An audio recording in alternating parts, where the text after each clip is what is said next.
আমরা এখন লাঞ্চ করতে এসেছি দাদা বৌদির হোটেলে। দাদা বৌদির হোটেল এখানে অনেক আছে, তো এখানে অম্বা ট্রাভেলস বলে একটা ট্রাভেলস আছে এই রাস্তায়, তার উল্টো দিকে যে হোটেলটা সেটা হচ্ছে অথেন্টিক দাদা বৌদির হোটেল। আমরা সেই খবর পেয়েছি আর কি, সেই হিসাবে আমরা এখানে এসেছি। এদের থালি সিস্টেম, এদের প্রত্যেকটা থালি হচ্ছে 80 টাকা করে, আর 3 থেকে 7 বছর হচ্ছে তাদের থালির কস্ট 50 টাকা। দেওয়া শুরু হয়েছে।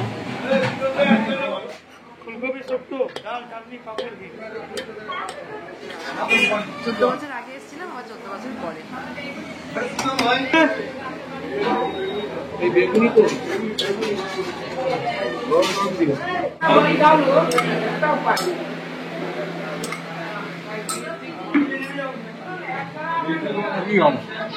এই কোয়ালিটি আছে যেমন। আমরা এখন কঙ্কালে যাচ্ছি, কঙ্কাল সাইট সিইং করতে। তো অনেক হরিদ্বারে তো মন্দিরের মানে শেষ নেই, ছোট বাচ্চা নিয়ে অত মন্দিরে রৌদ্র ঘুরবো না। আমরা একদম ইম্পর্টেন্ট যেগুলো না গেলেই নয় সেগুলো যাবো। তার মধ্যে দক্ষ মন্দির, দক্ষ মন্দিরটা এখানে আছে, সতীকুণ্ড আছে, ভারত মাতা মন্দির যেটা কঙ্কালে নয়, ওখানেও যাবো।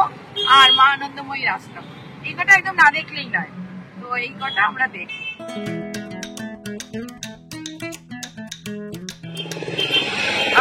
আমরা এখন এসে পৌঁছালাম সতীকুণ্ড। এটা হচ্ছে কঙ্কালের একটা দ্রষ্টব্য। কঙ্কালের সতীকুণ্ড বহু প্রাচীন এবং বিখ্যাত একটি মন্দির। পুরাণ অনুসারে দক্ষরাজ একটি যজ্ঞ আয়োজন করেছিলেন এবং সতী নিজেকে যজ্ঞের হোমকুণ্ডে সেখানে উৎসর্গ করেছিলেন, যেহেতু দক্ষরাজ মহাদেবকে অপমান করেছিলেন। আর এই ঘটনা শিবকে অত্যন্ত ক্রোধিত করেছিল।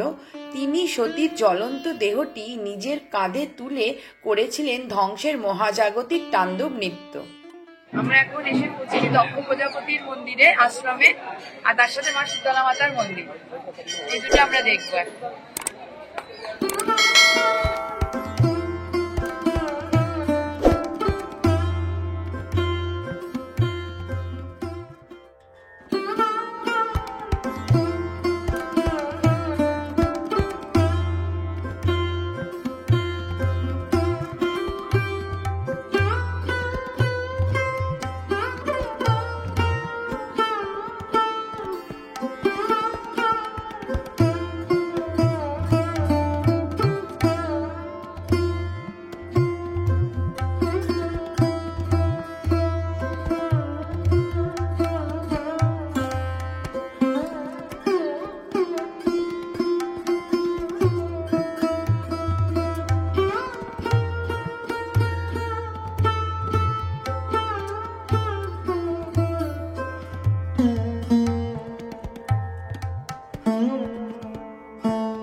আমি এখন দক্ষ মহাদেবের আর কি মন্দির দর্শন করে আসলাম। এখান দিয়ে যেতে হবে, এই দিকটা দিয়ে। মন্দিরের মধ্যে ফটো তোলা একদম অ্যালাউড নয়। দিয়ে এখান দিয়ে দক্ষ মহাদেবের মন্দির, দক্ষ সতীকুণ্ড, দক্ষ মহাদেবের যে কুণ্ড, সেগুলো সমস্ত দেখা যাবে। দেখে এখান দিয়ে ঘুরে আবার আসতে হবে, এই দিক দিয়ে ঢুকে আর ওই দিক দিয়ে বেরোতে হবে।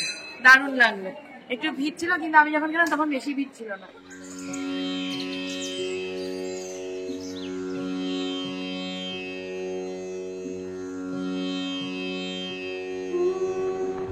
দশম মহাবিদ্যার মন্দির আছে সামনে।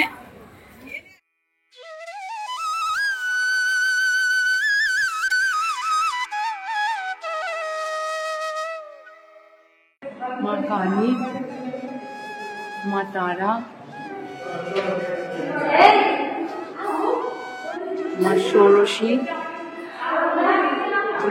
মা ভুবনেশ্বরী, মা ত্রিপুর ভৈরবী, পুরো মার্বেলের কাজ করা, মা ছিন্নমস্তা, জয় মা ছিন্নমস্তা, মা ধূমাবতী, মা বগলামুখী, মা মাতঙ্গী, মা কমলা,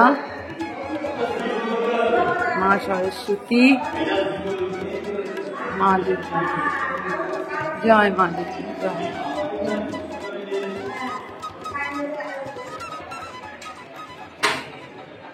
দক্ষ মুনির মন্দির, দক্ষ ভৈরব মহাদেব, সতীকুণ্ড, দশমহাবিদ্যা, বজরংবলীর মন্দির সবকিছু দর্শন করলাম সুন্দরভাবে। আজ মানে আকাশে একটু মেঘলা মেঘলা হয়ে আছে, ফলে অত রোদের তেজও নেই।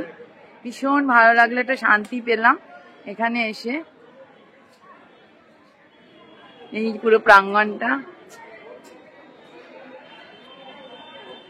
এই যে দক্ষেশ্বরের মন্দির, দক্ষকুণ্ড, হোমকুণ্ড, সতীকুণ্ড, দারুণ ভালো লাগলো। মন্দিরে এখানে একটা বড় রুদ্রাক্ষের গাছ আছে, সেই গাছটা দেখে সবাই দেখেছে। রুদ্রাক্ষ মন্দির এটা, এখানে জুতো খুলে যেতে হয়। এই যে সামনে এইটা হচ্ছে রুদ্রাক্ষের গাছ।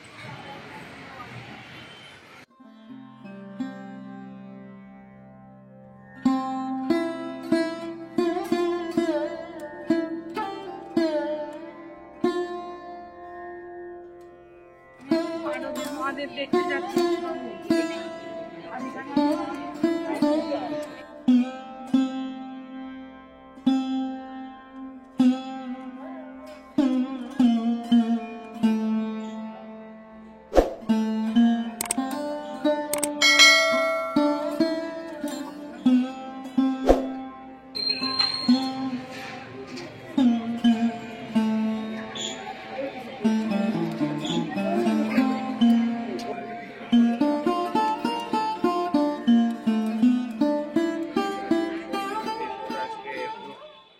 আমরা এখন দেখে আসলাম মহামৃত্যুঞ্জয় মহাদেবের মন্দির আর পারদের শিবলিঙ্গ, পারদেশ্বর মহাদেব, এই দুটোই এইখানে আছে। আর এই রুদ্রাক্ষের গাছটা তো আছে, আর এর চারদিকে সমস্ত শিবলিঙ্গ আছে, আর কোন জায়গা সেটাও আছে।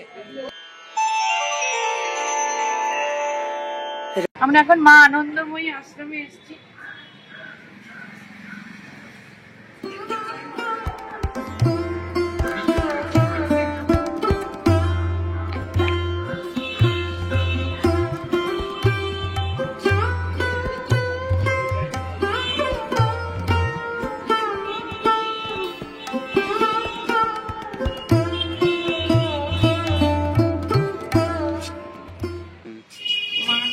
আশ্রমের ভিতরে আমরা যাচ্ছি, একজন ভদ্রলোক সাধক উনি আমাদেরকে বললেন যে এখানে আপনারা যান নিশ্চিন্তে, ক্যামেরা কি করতে দেন, উনি বললেন না নিয়ে যান।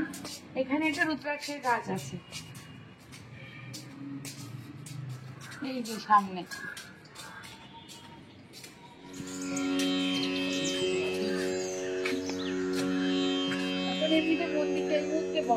মন্দিরের রিনোভেশনের কাজ চলছে, আর এই হচ্ছে রুদ্রাক্ষের গাছ।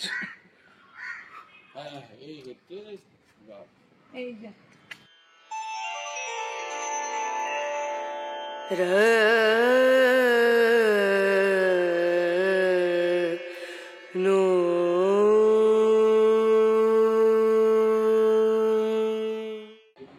মা আনন্দময়ী আশ্রমের সঙ্গে লাগোয়া এই দোকানটি। তো আমরা এখান থেকে, এখানে রুদ্রাক্ষ পাওয়া যায়, একদম সার্টিফাইড রুদ্রাক্ষ। কারো যদি রুদ্রাক্ষ কিনতে হয় 1 মুখী থেকে 14 মুখী সমস্ত রকম রুদ্রাক্ষ আছে, হরগৌরী রুদ্রাক্ষ সব এখানে পাবেন।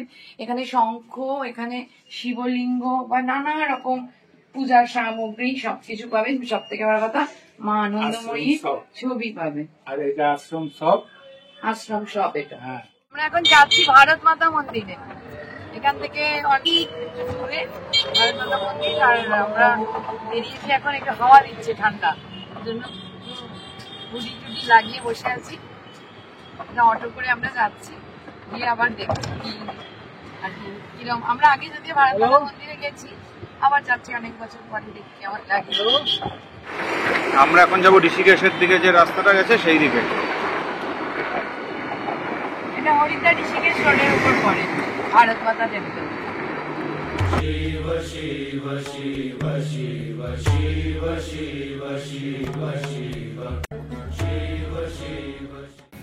এটা হচ্ছে ভারত মাতা মন্দির। এর হরিদ্বারে আসলে এটা দেখেন না এমন কেউ নেই, খুব পপুলার একটা স্থান। আমরা এখন এটা দেখতে এসেছি।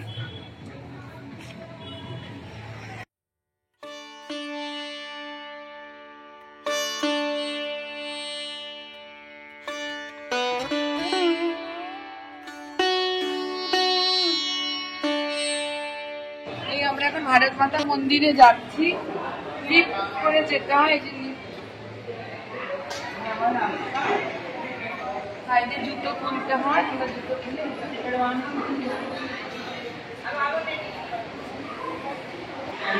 ভারত মাতা, ভারত মাতা। আমরা এখন ভারত মাতা মন্দিরে একদম টপ ফ্লোর 6 ফ্লোরে এসেছি। 6 ফ্লোর অব্দি লিফটে আসতে হয়, লিফটে 5 টাকা করে টিকিট লাগে। ওরা 6 ফ্লোরে উঠিয়ে দেয়, তারপর সিঁড়ি দিয়ে দিয়ে দেখতে দেখতে দেখতে দেখতে নামতে হবে।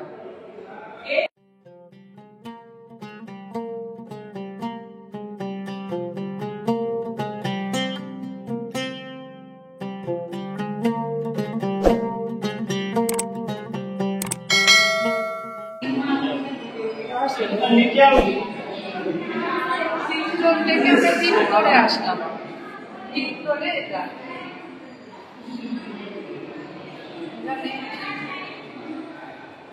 মায়ের নানা রকম রূপ আছে, মাতা রানীর আর কি সব রূপ।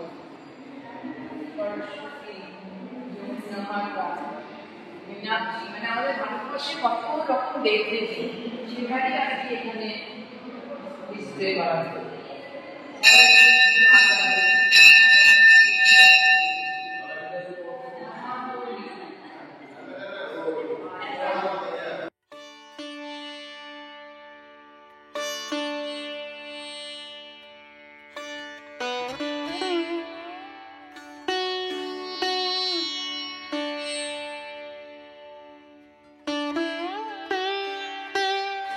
আমাদের সবকিছু দেখা হলো, মানে সবকিছু তো দেখা সম্ভবই নয় হরিদ্বারে। যেগুলো যেগুলো দেখার অবশ্য দ্রষ্টব্য, যেমন দক্ষ মুনির মন্দির, দক্ষ মহাদেবের মন্দির, ভারত মাতা মন্দির, তারপরে মা আনন্দময়ী আশ্রম, সতীকুণ্ড, এগুলো আমরা দেখলাম।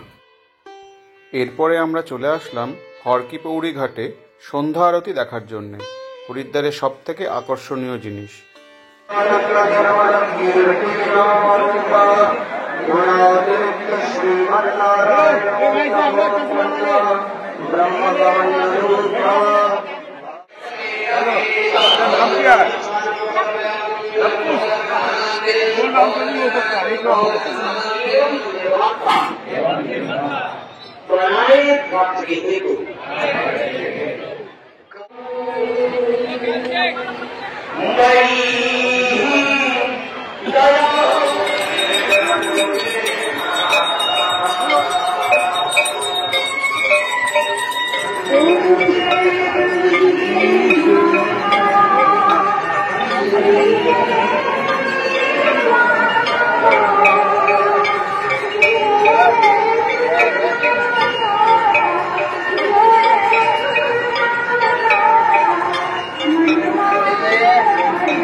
হরিদ্বারের প্রাচীন নাম ছিল মায়াপুরী, আর মায়াপুরী এই কারণেই ছিল যে হরিদ্বারের একটি প্রসিদ্ধ আর কি তীর্থস্থান এই মায়াদেবীর মন্দির।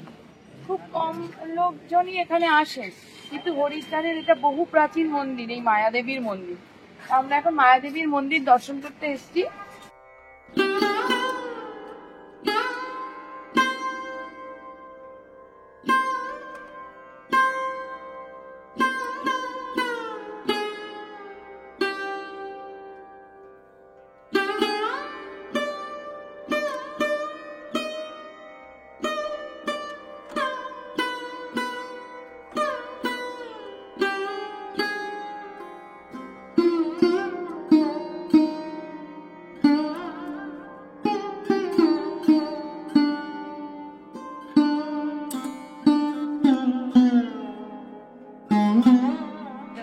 হরিদ্বারে মায়াদেবী মন্দির। হরিদ্বারে এটাকে মায়াপুরী বলা হয় এবং প্রাচীন হরিদ্বারের এটা প্রাচীন মন্দির। এখানে মা 5 রূপে বিরাজমান, মা পার্বতী। একটা হচ্ছে মায়াদেবী, মা কামাখ্যা, মা চামুন্ডা, মা তারা আর একটা মা কালী, এরকম আর কি 5টা নামে পূজিত হন, 5টা রূপে। আর এইটা হচ্ছে এটা একটা সতীপীঠ। এখানকার মন্দিরে পুরোহিত বললেন এখানে সতীর দেহ পড়েছিল এবং এটা হচ্ছে সর্বপ্রাচীন মন্দির হরিদ্বারে। তারপরে প্রথমে আগে মায়াপুরী নাম ছিল এই মন্দিরের জন্য, পরে এটা হরিদ্বার নাম হয়েছে। মন্দির এখন বন্ধ হয়ে গেল, এতক্ষণ পুজো হচ্ছিল।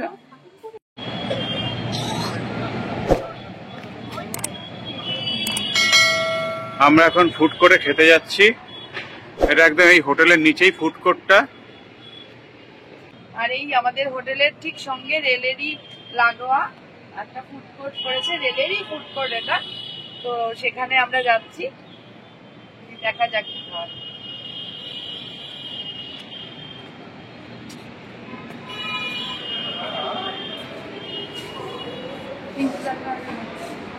সারা খাবে পিৎজা।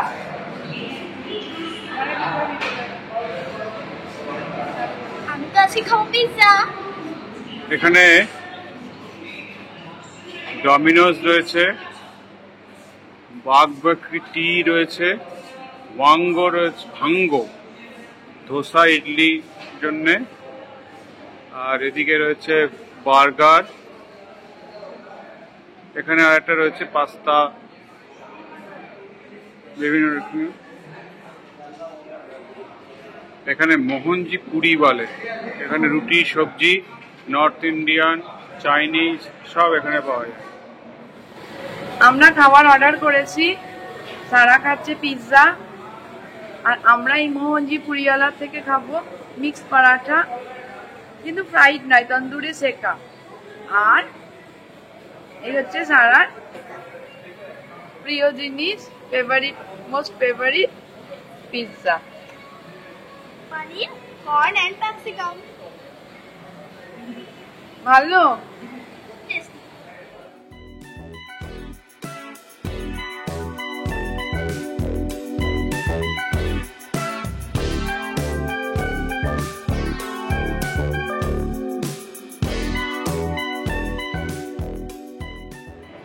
আমাদের ডিনার কমপ্লিট, এবার আমরা হোটেলের রুমে চলে যাচ্ছি। আর তো কিছু এখানে করার নেই এখন।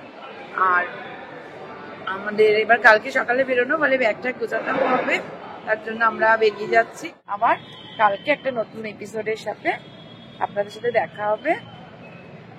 আমাদের এই ভিডিওগুলো দেখতে থাকুন, লাইক করুন, শেয়ার করুন আর সাবস্ক্রাইব করতে একদম ভুলবেন না। ঠিক আছে, তাহলে বাই বাই।